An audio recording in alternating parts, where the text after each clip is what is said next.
Good afternoon. It's Patricia Angelin here of Alba Technique, and you are at All the Feels for Wednesday, March the 10th. You're looking at a little, I wouldn't say it's a poem, it's something that has been translated from Old Irish, and it says, as you see, "May those who love us, and those that don't love us, may God turn their hearts. And if he doesn't turn their hearts, may he turn their ankles, so we'll know them by their limping." Now, what the heck does that mean? Hi.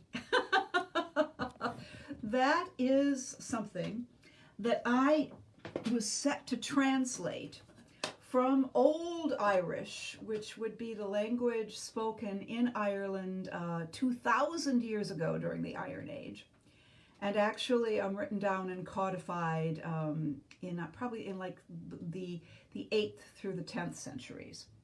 And I found this as well later, which is basically the same thing, and of course that's backwards for you.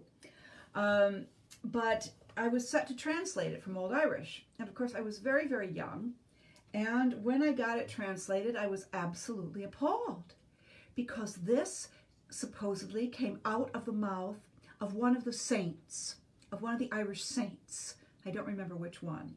But because they were at that point just making a transition into, from a Druidic culture into a Christian culture, and they did it there in the most wonderful possible way, I think.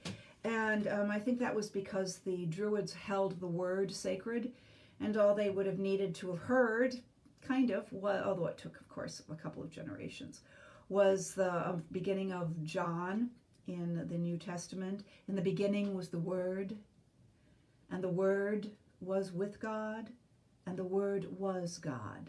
And then it went on from that. And of course, if you know anything about ancient Druidic, they would have gone, oh, yeah, well, yeah, of course. The word is sacred. The word, the logos. So I was doing this translating, and I was appalled because it came out of the words of a saint, because it appeared to be saying that that they want the Creator to do damage to the body of a person who does not love the saint. And I just thought that that wasn't very saintly. We should be wishing good to absolutely everybody.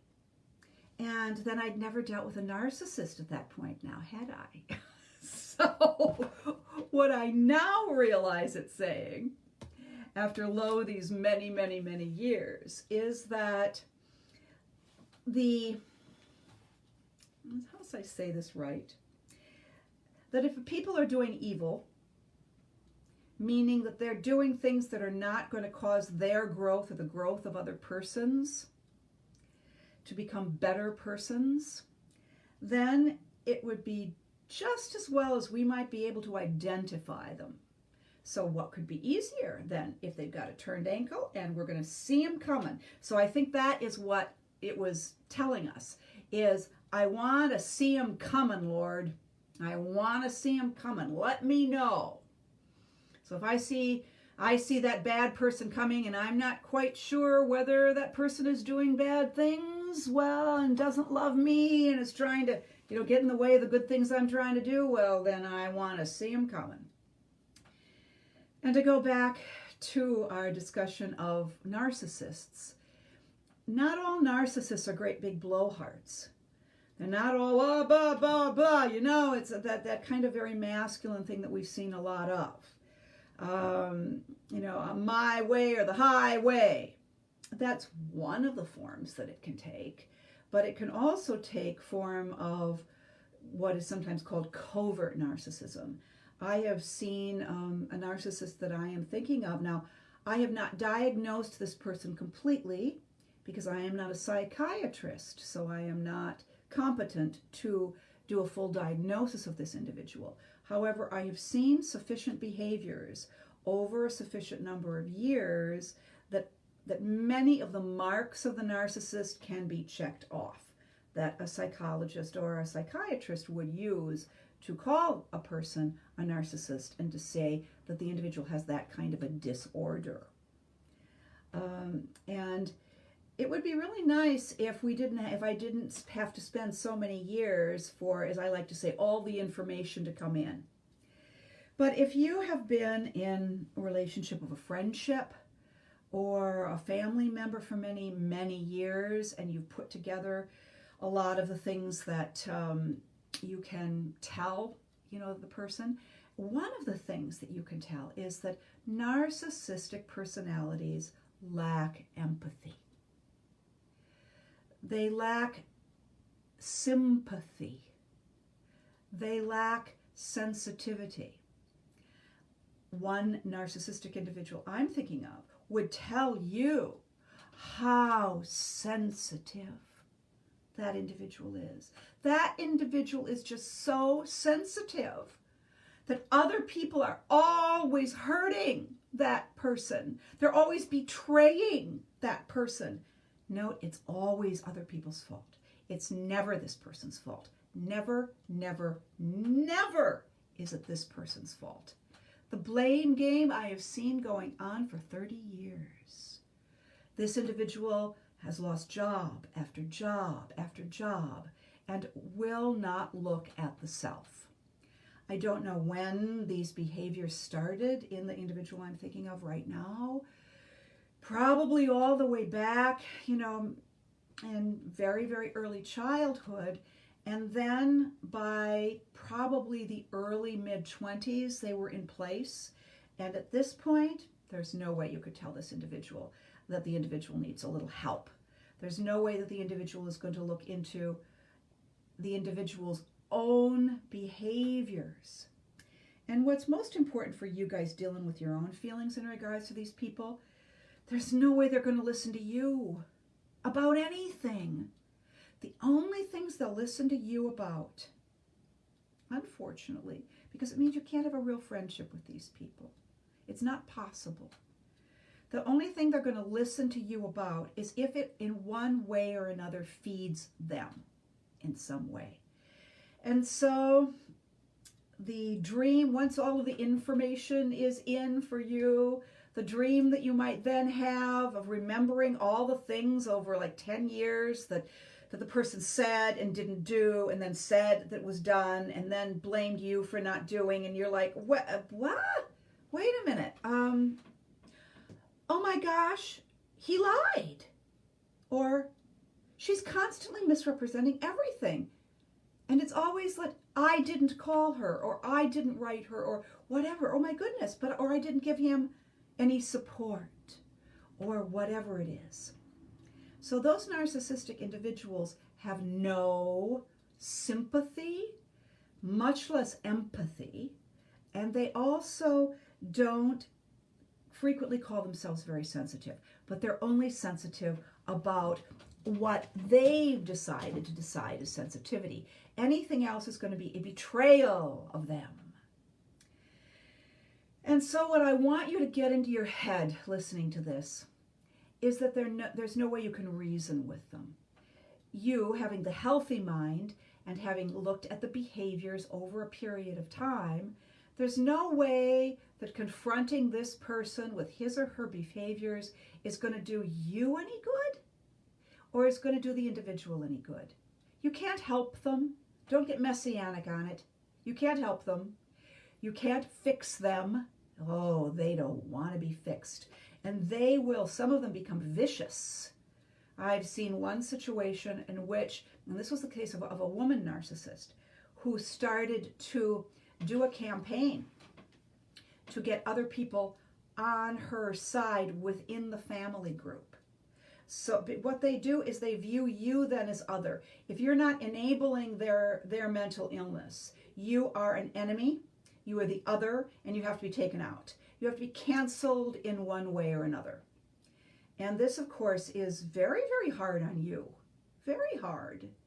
But you might have been living with all kinds of things and accepting blame, and you might have been told that you just need to grow. You just need to do this right, and you don't do it right. And, you just got to get a grip, and you got to learn how to do this right. Well, how is right?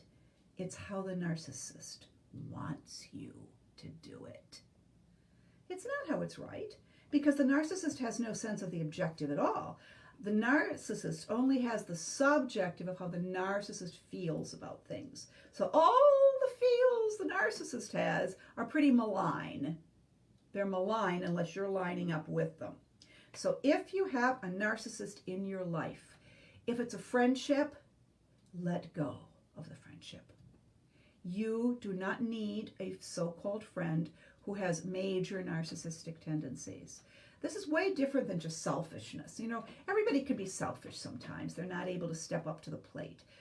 I personally give people a lot of room because sometimes a person is going through a hard time, and the hard time can last a week, a month, 6 months, a year, 2 years. And I just back up. Sometimes a person is going through hormonal problems. Midlife, both for men and for women, can be major hormonal shifts, and they're sort of not themselves, and they haven't come into who they're going to be yet by dealing with all of the hormonal shifts. So I'm all for giving other people the benefit of the doubt.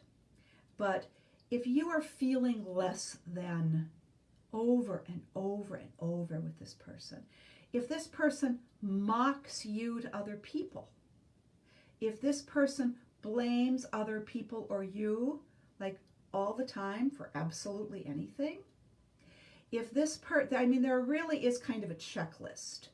And as a matter of fact, I was listening to a wonderful psychologist, not a psychiatrist, the other day. Happened to be listening to him on YouTube. I'm going to see if I can remember what his name was, because he's really quite lovely and might give you some insights. And if I look into my history, maybe I can see what the name of this individual is. Oh, pooh, Pat. Why is nothing there when you want it? Oh, my goodness. It's called Surviving Narcissism. And Dr. Les Carter, I think is his name. I don't see it right now.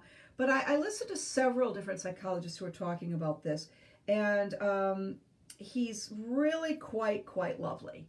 And so if you want to take a look at on YouTube, doesn't cost anything. And one of these titles is When Blunt Communication is Needed with a Narcissist. Now, I haven't watched that, but if you need to get out of a narcissistic relationship, you may need to be blunt. But when you're blunt, I don't mean blunt like a blunt instrument hitting them over the head, especially if you're expecting any kind of a positive response from the person. You're not going to get it. One time in conversation with a narcissist, and it was about something that was going to, need to be having an ongoing relationship because it was within a family situation.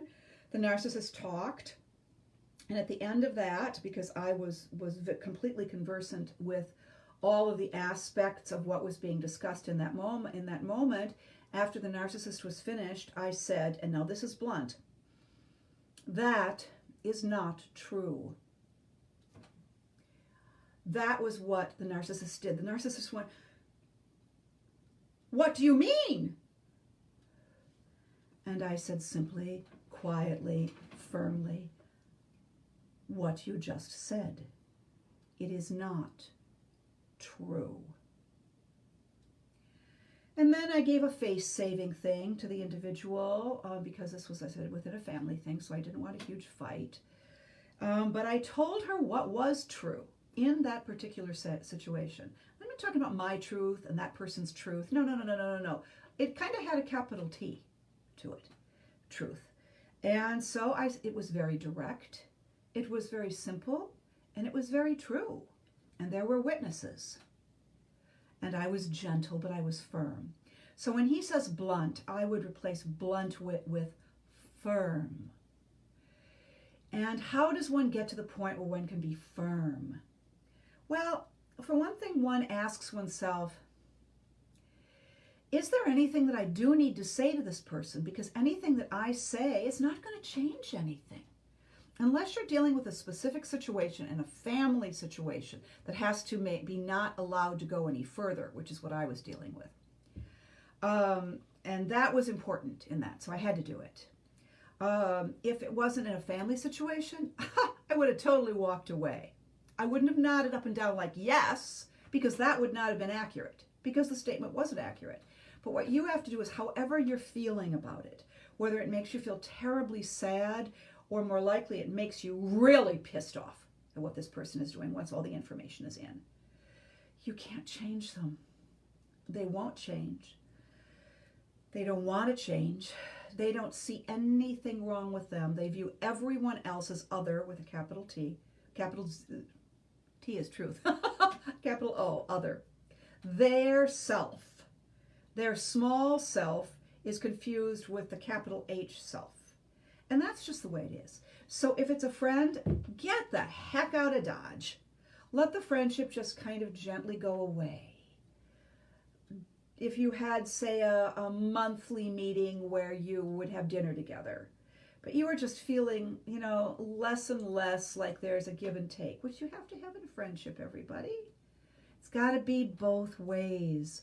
Or, as my sister once said about somebody we were talking about, in a problem that I was dealing with, and she was assisting me, and she said, "Oh, Pat, will you let go of it?" And I went, "Well, blah, blah, blah, blah, blah."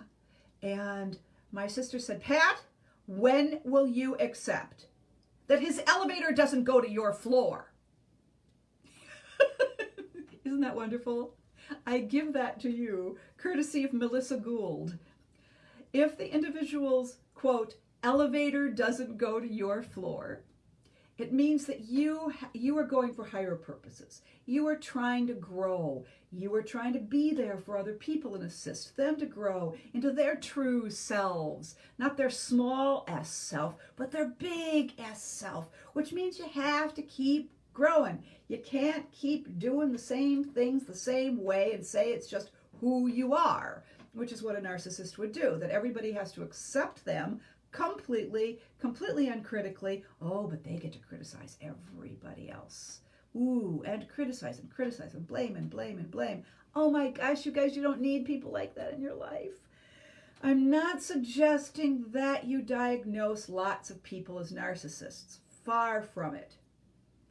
But nor am I suggesting that anybody that doesn't make you feel good all the time or make you feel comfortable is like out of your life, canceled, done. No, not that. But if the information is in and a person in your life identifies themselves as being sensitive but has no concern for any of your sensitivities at all, might appear to a little bit, is punishing in a passive-aggressive way or in an aggressive-aggressive way, because passive aggression in some ways is a worse aggression.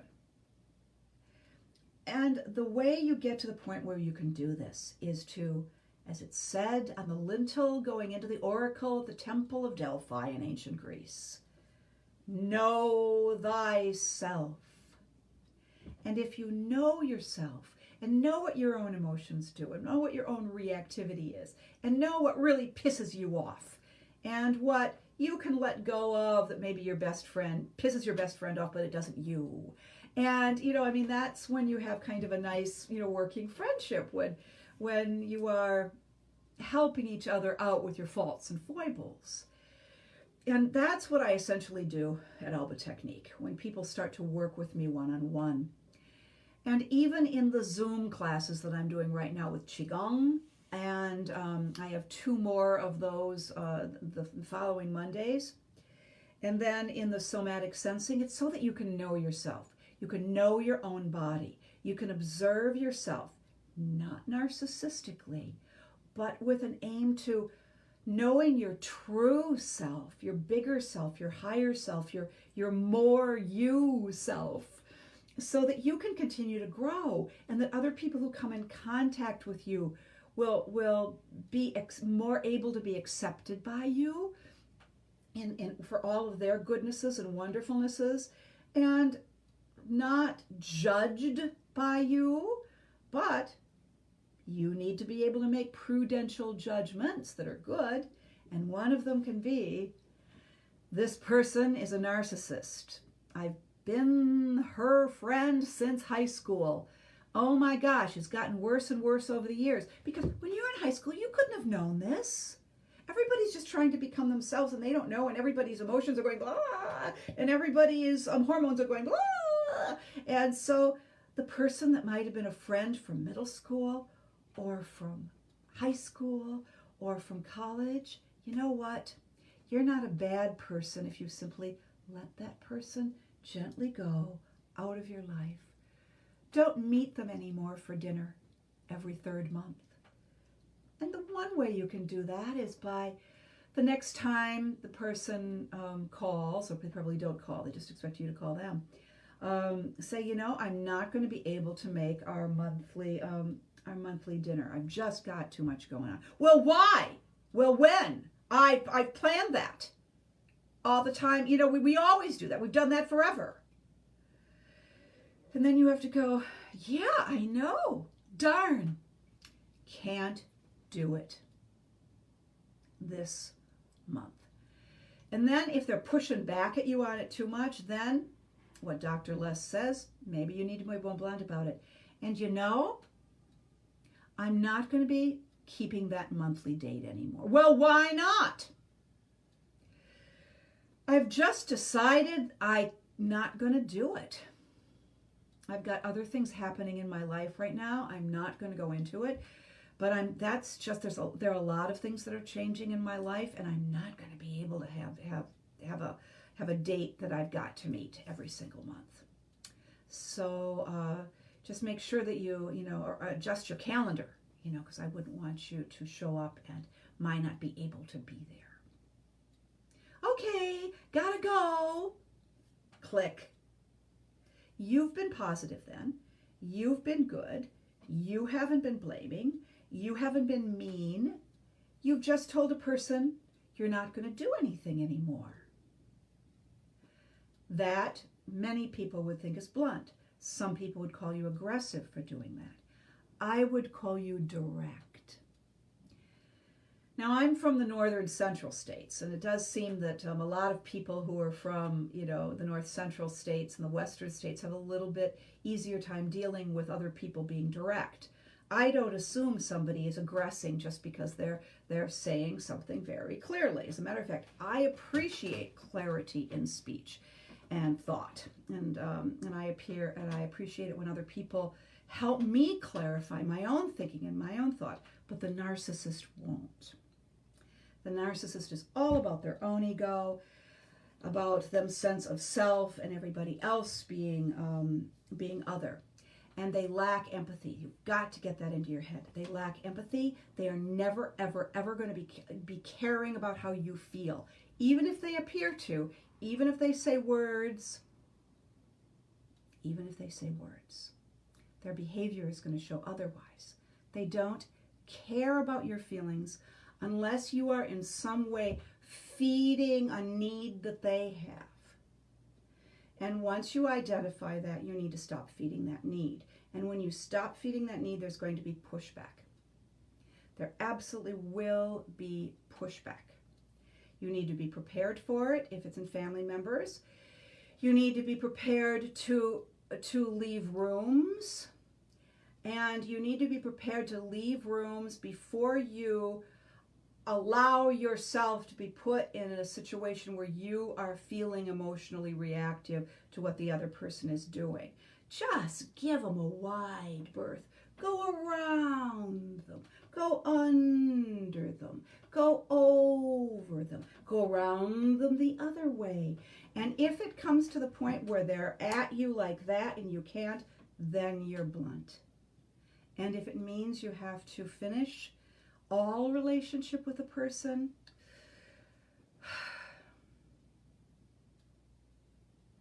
then you do. Because you, as you come to know yourself better and better, and know what your own limbic brain emotional reactivity is, and work with yourself, and as you begin to grow more and more, you will be able to be better for yourself, better for everybody else around. And if you want to, you can even think of it this way. You're also going to be better for the narcissist. You go, what? Insofar as you're no longer going to be enabling them to bully you into their very narrow, very mean, very unhealthy worldview. That's what you'll be doing. So, once again, let's see, is there anything else I wanted to say about this? Oh, yes. Thank you.